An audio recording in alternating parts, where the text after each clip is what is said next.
Puput komentari pernyataan Dodi Sudrajat yang sesumbar akan nafkahi Ayuwisha 30 juta rupiah per bulan. Kedekatan Ayuwisha dan Dodi Sudrajat rupanya telah diketahui Puput Pujiarti. Mantan istri Dodi Sudrajat ini malah tertawa mendengar bualan Dodi kepada Ayu. Salah satunya terkait nafkah setelah berumah tangga. Kepada Ayu, Dodi sesumbar bersedia memberikan uang bulanan hingga 30 juta rupiah. Padahal menurut Puput, selama menikah Dodi tak pernah memberinya uang. Dikatakan Puput justru dirinya lah yang mengcover kebutuhan Dodi. Mendengar pengakuan tersebut, Puput tak kuasa menahan tawanya. Puput meragukan jika Dodi Sudrajat bisa memberikan uang bulanan kepada Ayuwisha hingga puluhan juta rupiah per bulan. Puput sendiri mengatakan bahwa selama ini dirinya tak mengetahui apakah mantan suaminya itu mendapat bantuan uang dari mendiang Vanessa Angel. Puput mengungkapkan Dodi tidak pernah memberikan nafkah untuk anaknya pasca cerai. Dikutip Tribun News dari kanal YouTube Seleb On Cam News Rabu 25 Mei 2022, Puput mengakui kini harus berkata jujur.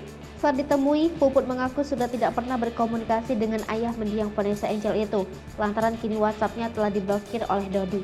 Dalam kesempatan itu, Puput turut menyindir soal gaya liburan Dodi. Diketahui pria kelahiran 14 Oktober 1972 itu sempat menikmati momen liburan di Bali beberapa waktu lalu. Puput memberikan sindiran hingga menyebut Dodi baru sekali memegang uang dengan nominal yang banyak. Selama hidup rumah tangga, menurut Puput, Dodi selalu mendapatkan jatah uang bulanan darinya.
Hai pemirsa Sri Popo TV, jangan lupa komen, like, dan subscribe, serta tonton terus berita-berita terupdate lainnya ya.